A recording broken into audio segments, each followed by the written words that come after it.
करता हूं। तो हम जो है उत्कर्ष का जो मॉडल पेपर देख रहे थे यूनिट वाइज, जिसमें से पहले यूनिट की 4 क्लास अपने पूरी कर ली और दूसरी यूनिट की 1 क्लास अपनी कल आ चुकी थी। आज अपनी जो है दूसरी यूनिट की दूसरी क्लास आ रही है। ठीक है, यूनिट वाइज है, ये टॉपिक वाइज भी मान सकते हो या यूनिट वाइज। दूसरी यूनिट में अपने जो है क्या है, अधिगम है, अधिगम के सिद्धांत है और अभिप्रेरणा है। ठीक है, तीसरी यूनिट उसके बाद में करेंगे, बुद्धि, व्यक्तित्व वगैरह। तो आज का पहला क्वेश्चन है आपका कि प्रयास व त्रुटि में सबसे महत्वपूर्ण क्या है। सबसे पहले हम बात करें प्रयास व त्रुटि का सिद्धांत किसने दिया, तो ये दिया थार्नडाइक ने। ठीक है, अब थार्नडाइक ने दिया तो इसका मतलब थार्नडाइक के 3 मुख्य नियम कौन कौन से थे। एक तो अभ्यास का नियम था, ठीक है, दूसरा तत्परता का नियम, ठीक है, तत्परता का नियम, और तीसरा था प्रभाव का नियम। अब यहां से ही जो है ये अभ्यास का नियम है, इसी से प्रयास या त्रुटि के नियम का क्या हुआ था, जो एक प्रकार से जो जन्म हुआ था। तो अभ्यास का नियम और प्रयास व त्रुटि का नियम एक ही चीज है, तो इसका उत्तर हो जाएगा आपका अभ्यास। ठीक है, प्रयास व त्रुटि में सबसे महत्वपूर्ण है अभ्यास। आप अभ्यास करोगे, प्रयास करोगे, तभी जो है आपकी जो त्रुटियां धीरे धीरे कम होती जाएगी। गलतियों से सीखते जाओगे, प्रयास करते जाओगे, सीखते जाओगे, प्रयास करते जाओगे, तो ये अभ्यास का नियम है, ध्यान रखना। तो त्रुटि व प्रयास में सबसे महत्वपूर्ण है आपका अभ्यास। आज शाम से जो एसएसटी की जो जीके की टाइप से जो क्लास है, मतलब शिक्षण विधियों के अलावा जो एसएसटी आती है उसकी क्लासेज आज शाम से शुरू करने वाले हैं अपन। ठीक है, तो ये पहला क्वेश्चन जो इसका उत्तर क्या हो गया, ऑप्शन नंबर 1। अगला क्वेश्चन है, जब पूर्व का अधिगम नई स्थितियों के सीखने को बिल्कुल प्रभावित नहीं करता तो ये क्या कहलाता है। जब पूर्व अधिगम जो है नई स्थितियों में सीखने को बिल्कुल प्रभावित नहीं करता, मतलब पहले कोई चीज सीखी हुई है वो दोबारा सीखी हुई चीज में बिल्कुल प्रभावित नहीं करती, तो ये जो है अधिगम का किस प्रकार का स्थानांतरण कहलाता है, तो ये अधिगम का शून्य स्थानांतरण कहलाता है। क्या कहलाता है, अधिगम का शून्य स्थानांतरण।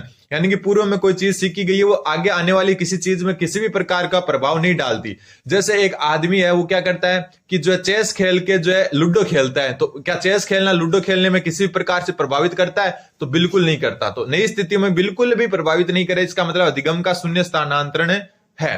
ठीक है, और जब अगर पॉजिटिव रूप से जो है मतलब इफेक्ट करे, प्रभावित करे, तब होता है अधिगम का सकारात्मक स्थानांतरण। जैसे साइकिल चलाना सीखकर स्कूटर चलाना सीखना या मोटरसाइकिल चलाना सीखना, साइकिल से जो है बाइक सीखना जो है आपका, ये क्या है, अधिगम का जो है सकारात्मक, क्या है, सकारात्मक स्थानांतरण है। क्यों, क्योंकि साइकिल चलाना बाइक चलाने में क्या करता है, जो है उपयोगी होता है, मतलब मदद करता है। साइकिल आ रही है तो बाइक आने के चांस ज्यादा रहेंगे, तो ये होता है सकारात्मक। और कोई चीज आपको पहली स्थिति दूसरी में जो है क्या करे, जो नुकसान करे, जैसे पहले कोई जो है एक जो है गेंदबाजी जो है ना, लेफ्ट हैंड का जो है, एक मिनट, लेफ्ट हैंड से यानी कि बाएं हाथ का गेंदबाज दाएं हाथ से गेंद फेंके, ठीक है, तो वो क्या करता है, उस दोनों में जो है क्या करता है, कंफ्यूज होता है, मतलब नकारात्मक एक प्रकार से स्थानांतरण होता है। क्योंकि जो है एक जैसे अपन कोई चीज को देखते हैं, मैं बता देता हूं आपको, जैसे एक टंकण वाला होता है, टंकण कक्ष सुना होगा आपने, टंकण कक्ष, ठीक है, जिसमें जो पुराने टाइपराइटर होते हैं उससे फिर आप कंप्यूटर पर टाइपिंग करते हो, तो ये अधिगम का कौन सा स्थानांतरण है,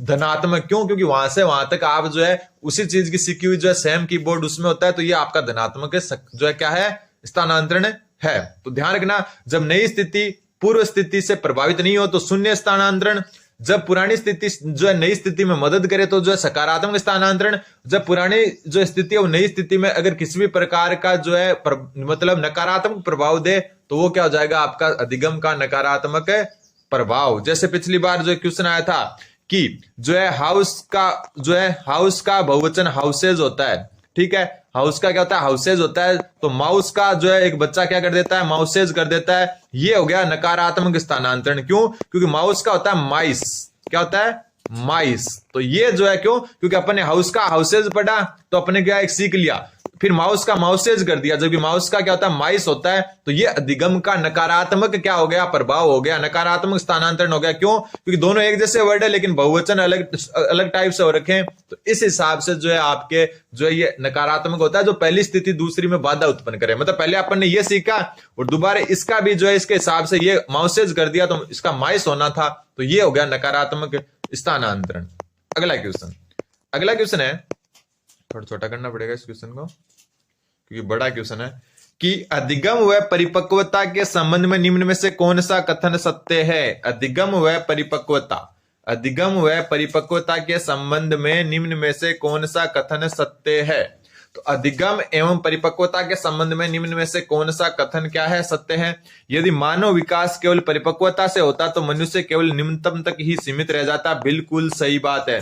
अगर मानव का विकास केवल परिपक्वता से होता तो मनुष्य केवल निम्नतम तक ही सीमित रह जाता, इतना उच्च नहीं होता, इतनी उच्च बुद्धि भी नहीं होती अगर सिर्फ और सिर्फ परिपक्वता से विकास होता। ठीक है, तो पहला ही इसका सही उत्तर हो गया। बाकी वंशक्रम, संभाव्य क्षमता की सीमा के कारण, ये सारे कथनों में इनमें से भी एक दो कथन सही है, लेकिन बात यहां परिपक्वता एवं अधिगम की है, तो पहला ही इसका सही उत्तर होगा कि यदि मानव विकास केवल परिपक्वता से होता तो मनुष्य केवल निम्नतम तक ही सीमित रह जाता। निम्नतम यानी कि एकदम जो है नीचे श्रेणी का ही जो है मनुष्य बनकर रह जाता अगर सिर्फ परिपक्वता से विकास होता।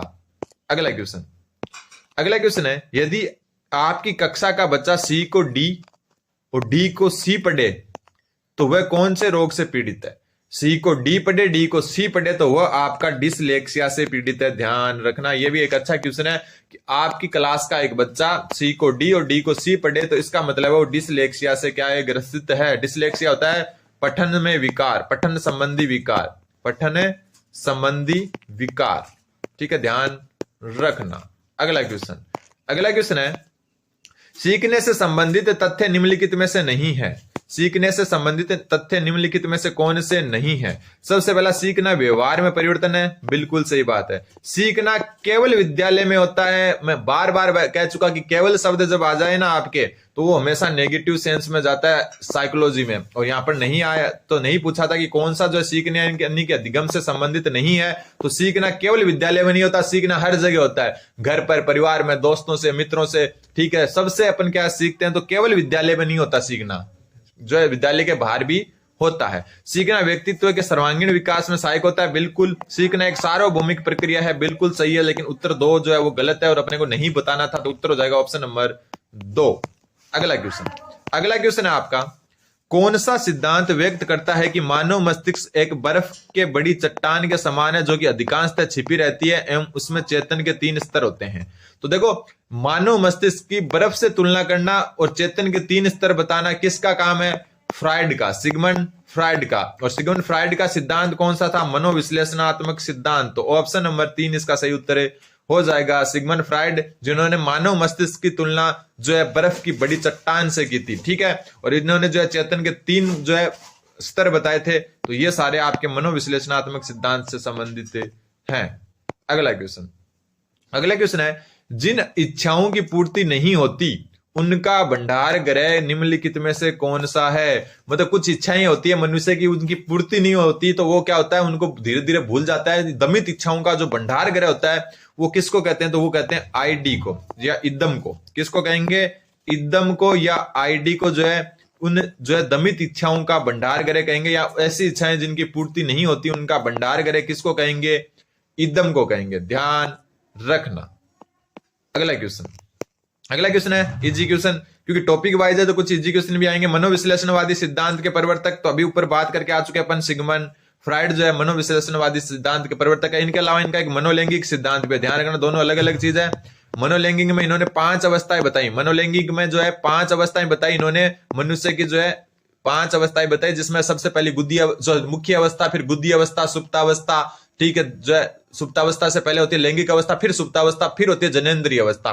तो ये जो 5 अवस्थाएं बताई उन्होंने जो बालक में जो है एक लैंगिक ऊर्जा की। ठीक है, तो मनोलैंगिक और मनोविश्लेषण दोनों सिद्धांत सिगमंड फ्राइड के ही हैं। अगला क्वेश्चन है, पियाजे के संज्ञानात्मक विकास सिद्धांत के अनुसार संवेदी क्रियात्मक अवस्था होती है। तो संज्ञानात्मक विकास सिद्धांत जो है पियाजे का, उसमें जो आपकी संवेदी क्रियात्मक अवस्था या जो संवेदी पेशीय अवस्था भी कहते हैं इसको, संवेदी पेशीय अवस्था, ये होती है जन्म से 2 वर्ष तक। तो पहला उत्तर हो जाएगा 2 से 7 वर्ष तक कौन सी होती है? पूर्व संक्रियात्मक अवस्था। कौन सी होती है? पूर्व संक्रियात्मक अवस्था। ठीक है, फिर जो आपकी 7 से 11 वर्ष तक होती है मूर्त या ठोस संक्रियात्मक अवस्था। मूर्त या ठोस संक्रियात्मक अवस्था। ठीक है, फिर जो आपकी 11 प्लस होती है ये आपकी होती है कौन सी? औपचारिक क्रियात्मक अवस्था। औपचारिक क्रियात्मक अवस्था, तो ये आपको पता है, वैसे बार बार आ चुका है ये क्वेश्चन। तो जो आपकी जो है संवेदी गामक या संवेदी क्रियात्मक अवस्था जन्म से 2 वर्ष के तक होती है। फिर ये आ गया पियाजे के अनुसार मूर्त संक्रियात्मक अवस्था। तो मूर्त संक्रियात्मक अवस्था होती है तीसरी अवस्था। कौन सी अवस्था होती है? तीसरी अवस्था, तो तीसरी अवस्था सॉरी मूर्त संक्रियात्मक जो अवस्था होती है उसका समय काल पूछा है, तो जो है मूर्त संक्रियात्मक कौन सी अवस्था होती है? तीसरी। तो पहली तो जन्म से 2 वर्ष, दूसरी जन्म 2 से 7 और तीसरी क्या होती है? 7 से 11। अभी ऊपर बात करके आ गए, तो ये तीसरी अवस्था है, तो 7 से 11 इसका सही उत्तर हो जाएगा। इजी क्वेश्चन था। अगला क्वेश्चन, सीखना व्यवहार में उत्तरोत्तर सामंजस्य की प्रक्रिया है। सीखना व्यवहार में उत्तरोत्तर सामंजस्य की प्रक्रिया है, ये कथन किसका है? सीखना व्यवहार में उत्तरोत्तर सामंजस्य की प्रक्रिया है, ये कथन किसका है? तो ये कथन आपका है स्किनर का। ध्यान रखना, सीखना व्यवहार में उत्तरोत्तर सामंजस्य की प्रक्रिया है, स्किनर का कथन है। अगला क्वेश्चन, ये यूनिट वाइज है, दूसरी यूनिट अपनी चल रही है। सामाजिक अधिगम आरंभ होता है। सामाजिक अधिगम कहां से आरंभ होता है? सामाजिक अधिगम का मतलब हो गया जो हम समाज, जो परिवार होता है अपना, वहां से जो कुछ सीखते हैं, वो सामाजिक अधिगम आपका कहां से प्रारंभ होता है? तो अलगाव से। अलगाव से तो सामाजिक अधिगम कैसे जो है होगा? अलगाव से तो मतलब अलग रहना। भीड़ से भी नहीं होगा, ठीक है। संपर्क से होगा। जब हम जो है समाज के संपर्क में आएंगे तब हम सामाजिक अधिगम कर पाएंगे, मतलब जो है ज्यादा अच्छे से सीख पाएंगे। तो सामाजिक अधिगम आपका किससे होता है? संपर्क से होता है। अगला क्वेश्चन है, निम्नलिखित में से कौन सा विशिष्ट अधिगम विकलांगता का उदाहरण है? विशिष्ट अधिगम विकलांगता, निम्नलिखित में से कौन सा विशिष्ट अधिगम विकलांगता का उदाहरण है? यह बात पूछी है। तो इसका देखो, मानसिक मंदता, अटेंशन डेफिशिएंट हाइपर डिसऑर्डर और ऑटिज्म, ये जो है अधिगम विकलांगता के उदाहरण नहीं है। अधिगम विकलांगता के ये डिस वाले हैं, डिसलेक्सिया, डिसग्राफिया, डिसकैलकुलिया, ये सारे के सारे आपके अधिगम विकलांगता, विशिष्ट अधिगम विकलांगता यानी कि अधिगम विकार के उदाहरण है। तो उत्तर हो जाएगा आपका ऑप्शन नंबर 2। अगला क्वेश्चन है, व्यवहारवादी विचारक है। व्यवहारवादी विचारक कौन है? तो व्यवहारवादी विचारक आपको पता ही है, वाटसन है। कोहलर क्या है? कोहलर है आपके जो है गेस्टल्टवादी। कौन से? गेस्टल्टवादी, ठीक है, गेस्टल्टवादी, ठीक है। प्याजे संज्ञानवादी है, आपको पता ही है इस बात का, ठीक है। तो व्यवहारवादी विचारक वाटसन है। व्यवहार शब्द का सर्वप्रथम प्रयोग किसने किया था? व्यवहार शब्द का सर्वप्रथम प्रयोग वाटसन ने नहीं किया था, यह ध्यान रखना। व्यवहार शब्द का सर्वप्रथम प्रयोग करने वाले थे मैकडूगल। कौन थे? मैकडूगल। और इन्होंने कौन सी बुक में किया? बार बार बता चुका, the outline of psychology. The outline of psychology, इस बुक में सबसे पहले व्यवहार शब्द का प्रयोग किसने किया? मैकडूगल ने। और व्यवहारवाद जो संप्रदाय है उसके जनक कौन है? व्यवहारवाद संप्रदाय के जनक कौन है? वाटसन है, ध्यान रखना। अगला क्वेश्चन है, व्यवहारवाद के जन्मदाता हैं। तो ये एकदम इजी क्वेश्चन आ गया, वाटसन। देखो यूनिट वाइज टेस्ट सीरीज है तो कुछ इजी क्वेश्चन जरूर आएंगे, ध्यान रखना। अगला क्वेश्चन है, ये बहुत अच्छा क्वेश्चन है, बच्चों के संज्ञानात्मक विकास के सिद्धांत। फिर जो देखो, बच्चों के संज्ञानात्मक विकास को सबसे अच्छे तरीके से कहां परिभाषित किया जा सकता है? संज्ञानात्मक विकास कौन सा होता है? सोचना, ठीक है, विचार करना, मतलब जो मस्तिष्क से रिलेटेड जो होते हैं ना, ठीक है, सोचना, विचारना, ये सब होते हैं संज्ञानात्मक विकास के, ठीक है। तो बच्चों का जो संज्ञानात्मक विकास है उसको सबसे अच्छे तरीके से कहां परिभाषित किया जा सकता है? तो बच्चों के संज्ञानात्मक विकास को सबसे अच्छे तरीके से जो ऑप्शन दिए हुए हैं उसके हिसाब से विद्यालय एवं कक्षा में जो है क्या किया जा सकता है? परिभाषित किया जा सकता है। क्योंकि विद्यालय और कक्षा है ना, वो आपकी क्या होती है? विद्यालय और कक्षा में आपके मस्तिष्क का जो है फुल आप जो है यूज ले सकते हो, तरह तरह के सवाल पूछ सकते हो, तरह तरह के सवालों पर अपना जो आलोचनात्मक चिंतन कर सकते हो। तो ये चिंतन वगैरह ये सब के सब आपके संज्ञानात्मक विकास के क्या है? उदाहरण है। तो चिंतन करना, सोचना, विचारना, जो ये सारे के सारे जिसमें आप दिमाग, माइंड का यूज करते हो, वो सब के सब संज्ञानात्मक विकास है। तो स्कूल व कक्षा में जो है सबसे ज्यादा जो है अच्छे तरीके से संज्ञानात्मक विकास को परिभाषित किया जा सकता है। अगला क्वेश्चन है, सीखने का वह सिद्धांत जो पूर्ण रूप से केवल अवलोकनीय व्यवहार पर आधारित है, सीखने के डैश सिद्धांत से संबंध है। अवलोकनीय यानी ऑब्जर्वेशन द्वारा हम किसी चीज को ऑब्जर्व कर रहे हैं, बाहर दूर से देख रहे हैं एक बच्चे को, ठीक है, अवलोकन कर रहे हैं या फिर उसका ऑब्जर्वेशन कर रहे हैं। तो ऑब्जर्व करना जो है आपके किस चीज को अपन ऑब्जर्व कर सकते हैं? तो देखो, ऑब्जर्व हम सोचने विचारने की क्षमता को नहीं कर सकते दूर से। विकासवादी जो है ये भी नहीं है। व्यवहारवादी, व्यवहार को हम कर सकते हैं। अपन किसी आदमी से मिलते हैं, ठीक है, उसको देखते हैं तो अपन पता लगा लेते हैं कि आदमी किस टाइप का है, ये अच्छा है या बुरा है, इसका व्यवहार कैसा है। तो व्यवहार एक ऐसी चीज है जो अवलोकनीय है, ठीक है। ध्यान रखना, इन चारों ऑप्शन में से सिर्फ व्यवहार ही अवलोकनीय है। तो अवलोकनीय व्यवहार पर आधारित सिर्फ व्यवहारवादी सिद्धांत होता है, ध्यान रखना।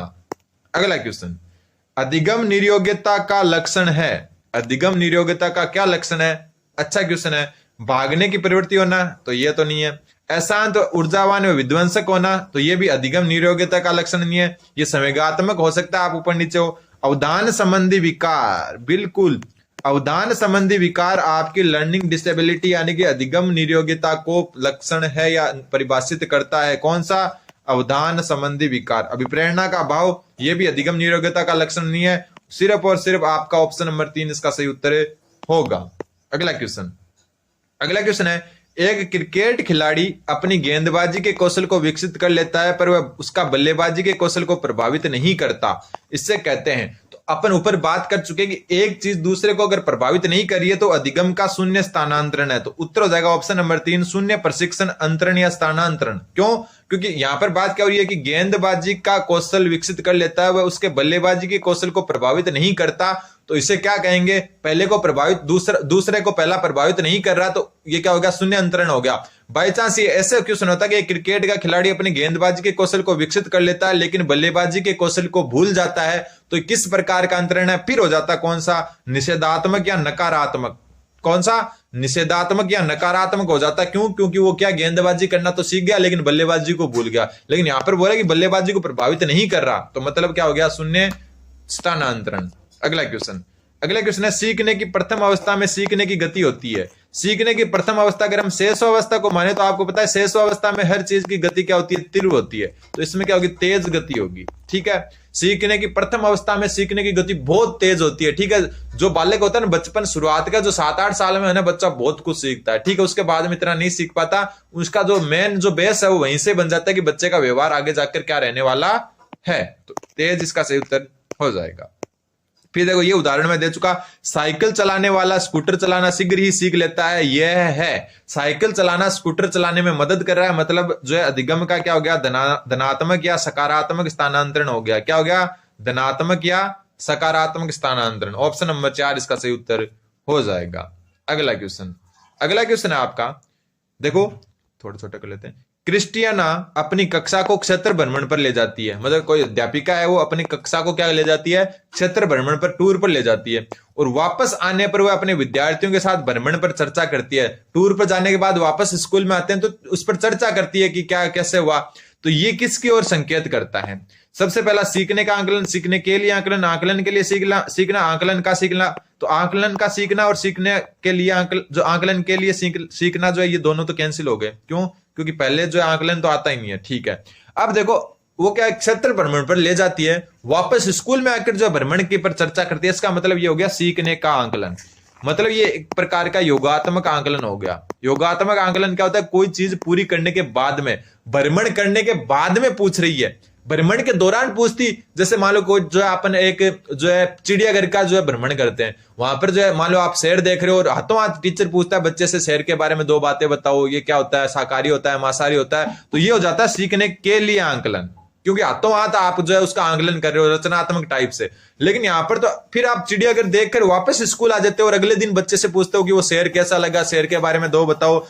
ठीक है, वहां पर आप 2 बातें बताते हो, वापस पूछते हो। तो ये सीखने का आकलन हो गया, मतलब जो कुछ कल सीखा उसका आकलन बताओ, जो कुछ भ्रमण पर सीखा उसका जो है आकलन करना। तो ये योगात्मक टाइप से हो गया क्योंकि सीखने का आकलन है।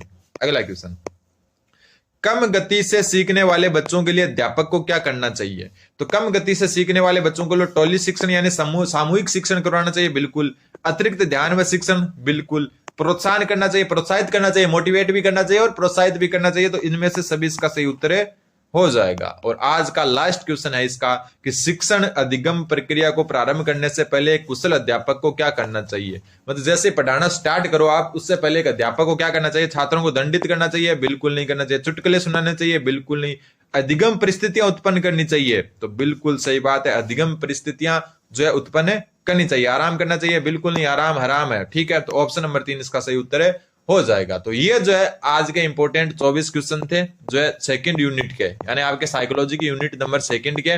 और शाम से हम एसएसटी स्टार्ट करें। आज शाम को जो है 7 से 8 बजे के बीच में ये क्लास आपको मिल जाएगी एसएसटी की। और जो भी चैनल पर नए वो चैनल को सब्सक्राइब जरूर करें।